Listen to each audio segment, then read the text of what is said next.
الكتاب والحكمة ويعلمكم ما لم تكونوا تعلمون فاذكروني أذكركم واشكروا لي ولا تكفرون يا أيها الذين آمنوا استعينوا بالصبر والصلاة إن الله مع الصابرين.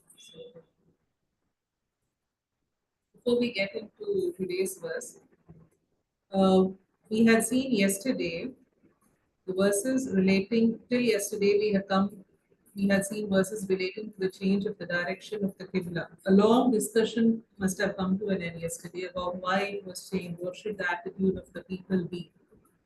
And let us look at this ayah, see how it starts. Kema arsalna fikum rasulan. As we sent among you a messenger.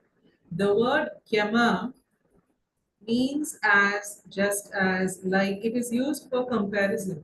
So this verse is compared to the previous verse. The previous verse was about the changing of the direction of the Qibla. So Allah says the changing of the Qibla was a favor to you. Similarly, the list of favors that I have sent to you is continuing now. And how does that happen? Now, before we go into this ayah, verse number 129 of Surah Baqarah also has a very similar ayah, an ayah extremely similar to the one that we will be seeing now. Let us look at this ayah first. Kema arsalna fikum rasulan. Since as we have sent in you a messenger, minkum, from you, one among you. Yatlu alaykum ayatina, who recites to you our verses. What does this prophet do? He recites the verses to you. وَيُزَكِّيكُمْ, number 2, he purifies you. وَيُعَلِّمُكُمْ, number 3, he teaches you. What does he teach you? Al-Kitaba wal-Hikmah, the book and the wisdom. And وَيُعَلِّمُكُمْ مَا لَمْ تَكُونُوا تَعْلَمُونَ, and he teaches you what not you know. So there are 4 favors that Allah has mentioned here. Now we will look at the dua of Ibrahim alayhi salam.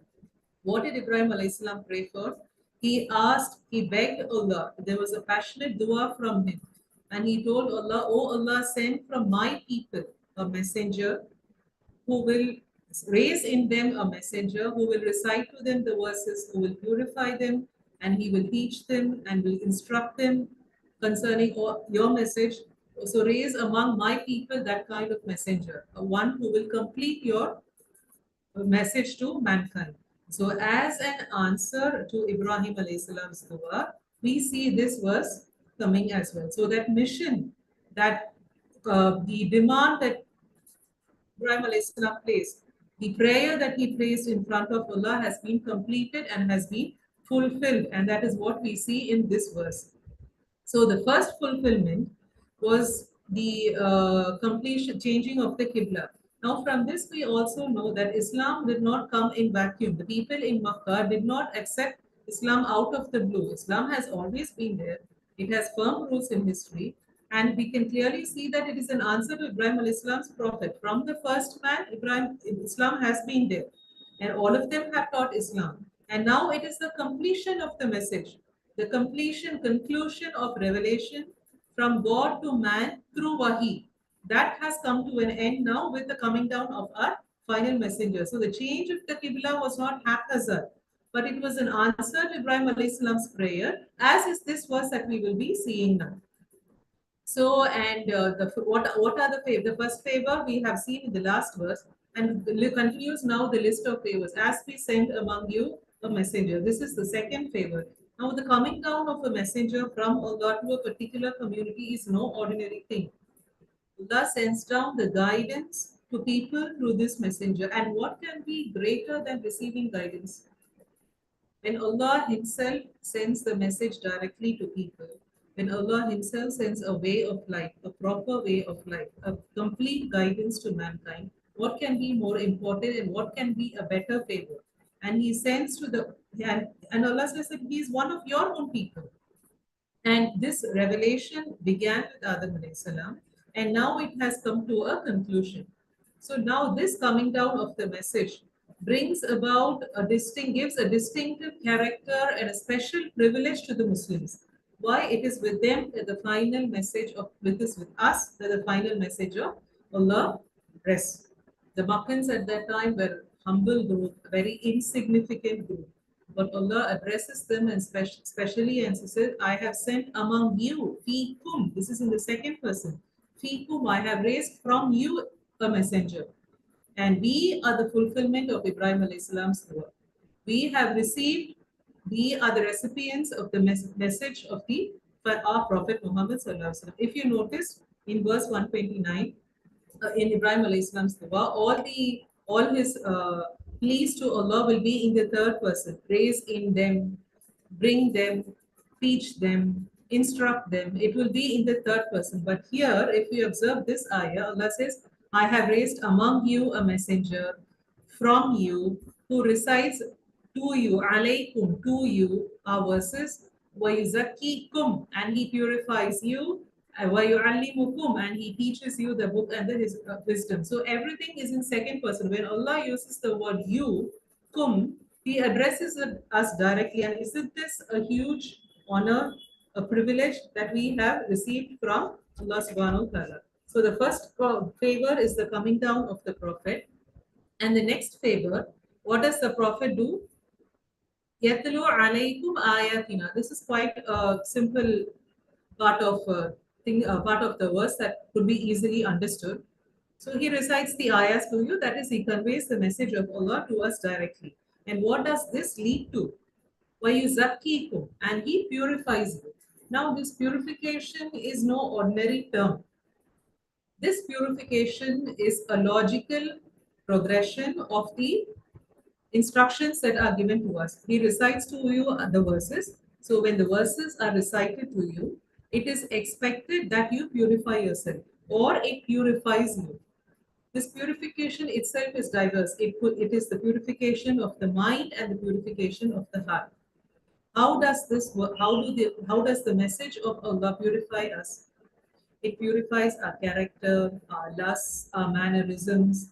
It should free us from jealousy, hatred, anger, and all kinds of vices that are there around us, selfishness, all the vices of our heart. It should be freed from it. It should be cleansed of it. These characteristics, though not tangible, can consume a person completely. So all this has to be removed. It should purify our thoughts. What do we think about? What do we love? What do we aspire?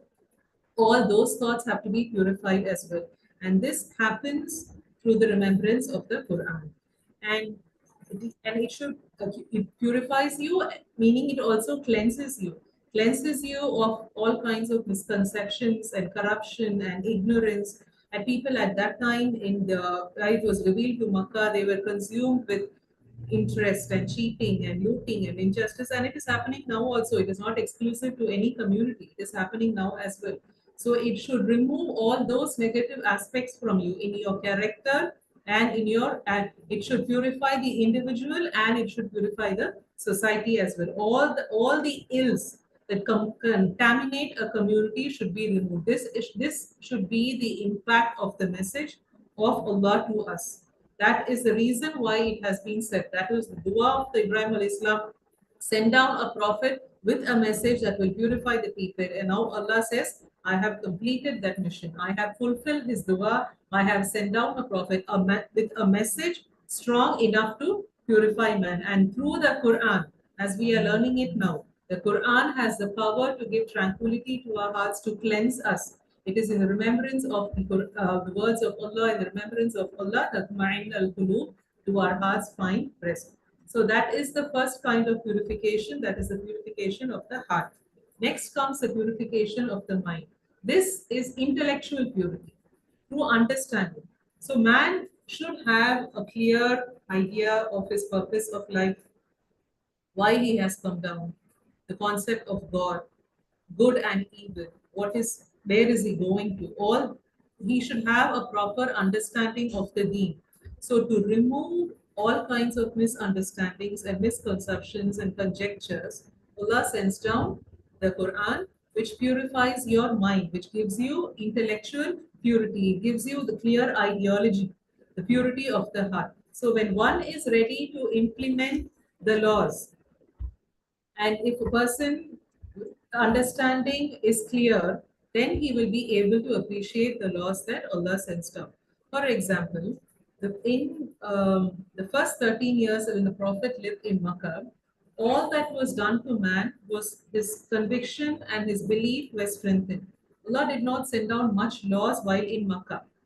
So all 13 years, a person's belief was made stronger. And once they migrated to Medina, then came down the prohibition of alcohol, the commandments of the hijab. So at that time, the people were ready to take in any laws that could come down. Because why? Because they were already purified. They were ready to take in the laws of Allah because they had appreciation for it.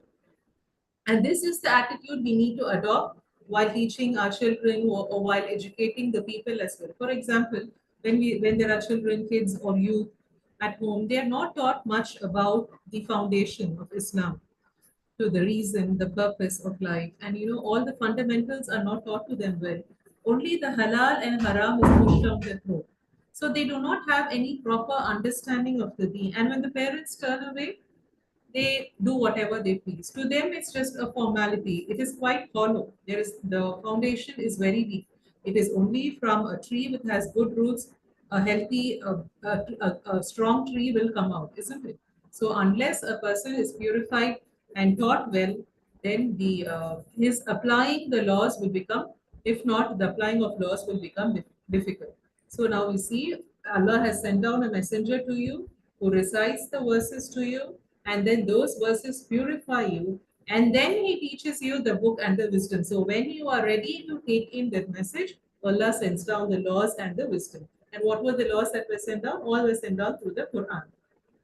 We know that the Prophet was a living example of the Quran. When Aisha radiallahu anha was asked, how was the Prophet's life? She simply answered, haven't you read the Quran? He was a walking Quran.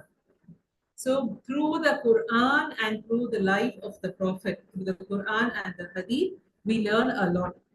And that is how Allah teaches the book to us. In modern terms, the Quran is theory and the Prophet's life was practical application of the Quran.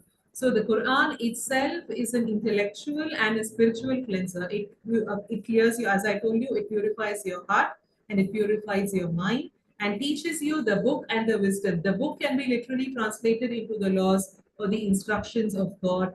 All that when a man is ready to receive it, Allah's the message enters his heart and he changes his life. And then it is followed up by the wisdom. What is the wisdom here? When a person accepts the message, the commands, the laws of God with full conviction, then he has attained wisdom. If he is going to do something because people tell him to do so, then that is not hikmah. That is just gaining of knowledge. A person might have a lot of knowledge. Just because a person recites verses and knows a lot of hadith, he is not a person with hikmah. Only when a person applies it practically, with full conviction, to the best of his ability, then that is a high degree that a person has achieved. And that is the climax of an intellectual person. And it is not that knowledge alone is not enough. So when a person has a direct relationship with the Quran and he takes in the message of Allah, and Allah as a appreciation, he gives him the wisdom and the hikmah, and he opens up his heart to the message of God that he's able to take it in. So when this hikmah enters a person, it is easy to implement Islam in our lives. Man does not think of it as a liability, but rather as an asset.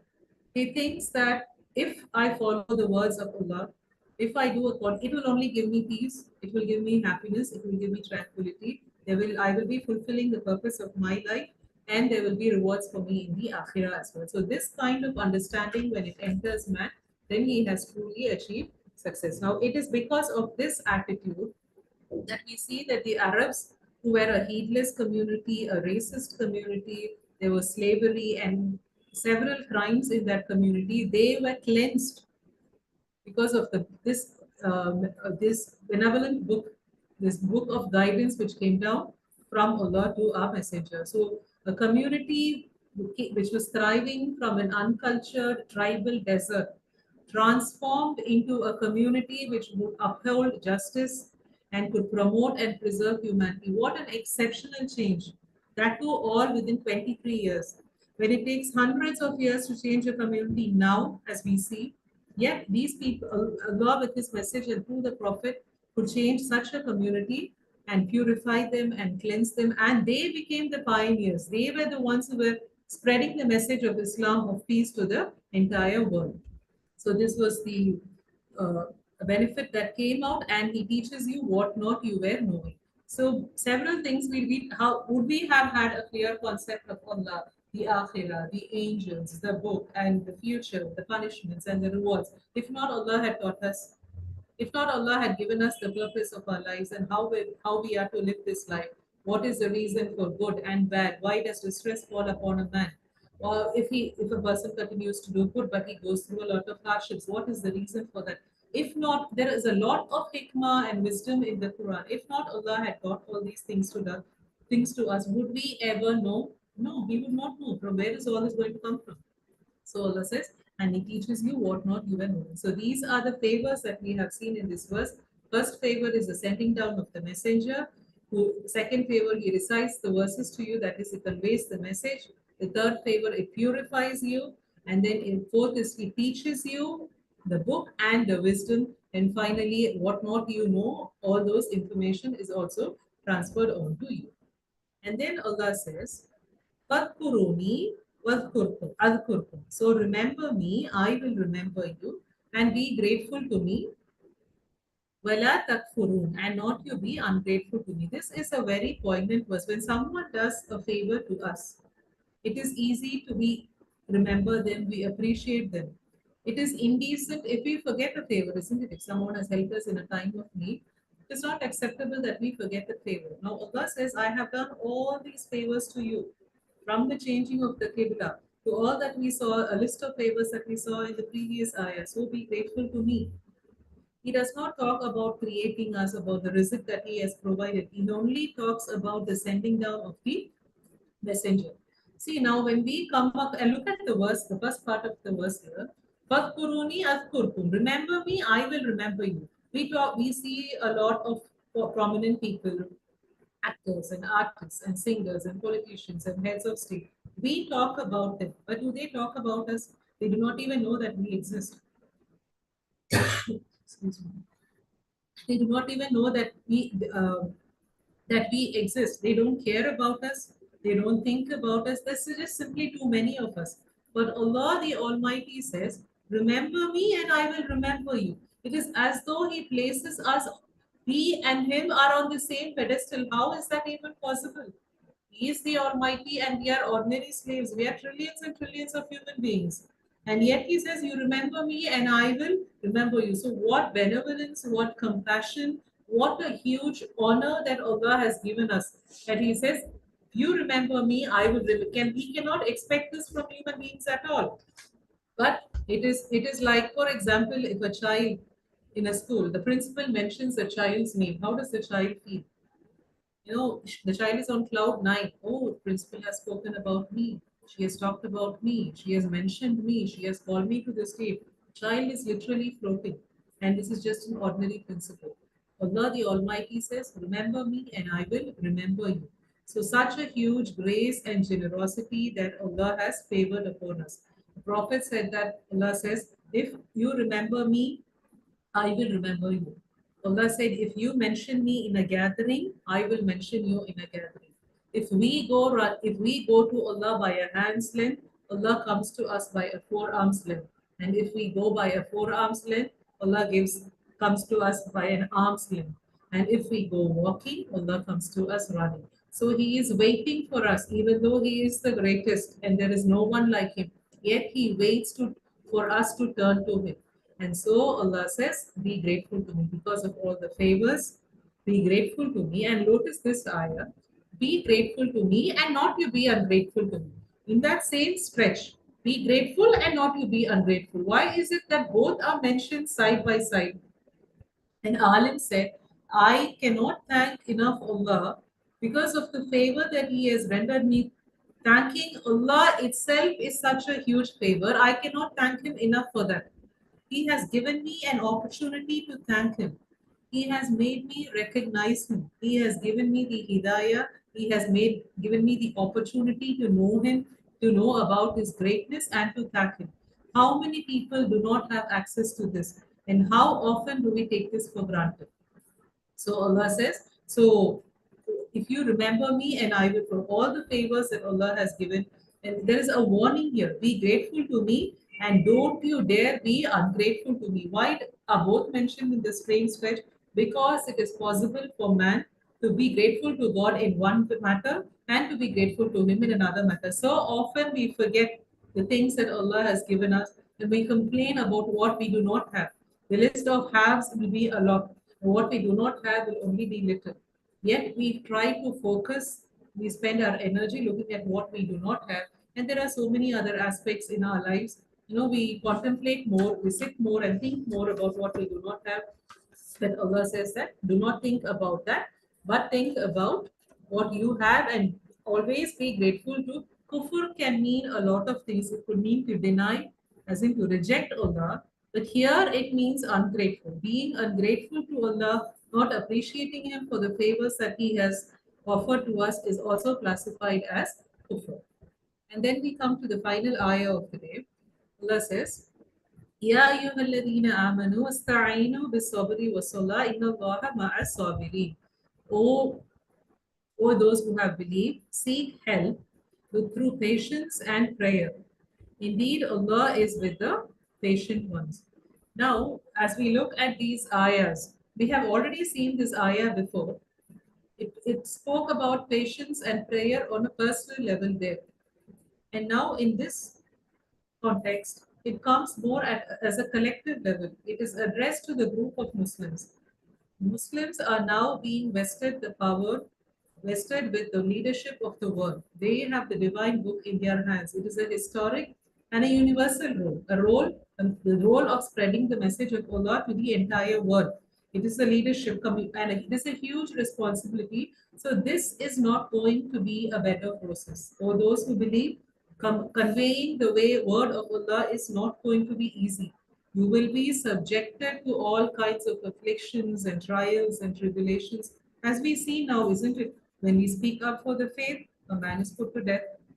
Simply for believing, a man is put to death.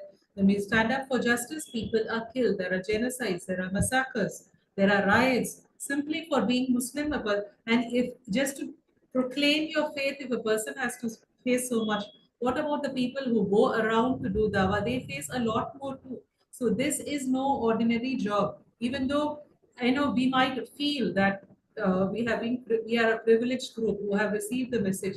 This privilege does not come easily. It comes with a great responsibility as well. To be happy is good, but we need to understand the responsibility that has been given to place to us also. So to do this, to fulfill this huge responsibility, or those who have believed, seek help in Allah through patience and prayer, through sabr and through salah. Patience is a combination of moral virtues. It is not just, it means steadfastness, holding on to the deen, and having a lot of fortitude. It is an intensive word. But this sabr is indispensable to success. You will face a lot. You will face loss of life, poverty, famine, and a lot of insecurity, hostility. The people who are hostile to Islam will be thriving and they will have a lot of success, and you will feel that victory is very far away from you. It is a tough going. Falsehood will be strong. Now we see, when we see the Israel and Palestine conflict, everyone knows that where truth lies. But yet the power lies in the hand of the disbelievers. The power lies in the hand of falsehood. So help will be delayed. They are fighting for 75 years now. It looks endless. The help will be delayed and you will face a lot of cruel leaders, and at all these times you need patience. And how will you acquire this patience, this sabr? Through prayer. Allah strengthens you through salah, because salah is a direct conversation between man and Allah. Man places his concern in front of Allah and he turns to Him in prayer. He asks Him for help, and then Allah replies him and to him a strengthening of the inner self. That is the most important. Sometimes and very often the battle is in the mind. When people think that I will face this problem with strength, I will face it with fortitude, I will stand up for the truth, against injustice. When this conviction comes, when a person goes in that direction, then Allah strengthens him from within. So at times of despair, the prayer is an inexhaustible source for all of us. For the, we are ordinary people, we are frail people, we are weak people, we are mere mortals who live in this dunya for a short span of time. But to face and to fulfill this huge mission which Allah has sent to us, that is to assume the to acquire the leadership of the world and to convey the message of Allah, and on a personal level as well, we need to combine these two important qualities. That is, these are the prerequisites of any person to go through a difficulty: patience and prayer, sabr and salah. And this is the essence of Islamic life as well. It is the worship. Worship is the essence of Islamic life because it fills us with confidence, it gives us the power, the tranquility, and the an inner peace which helps us get through. No person's life is free of difficulty or trials and tribulations. The degrees might differ. Some persons' difficulties might be very high, some moderate, and some ordinary difficulties. But everyone goes through difficulties, and whatever we face seems very huge to us.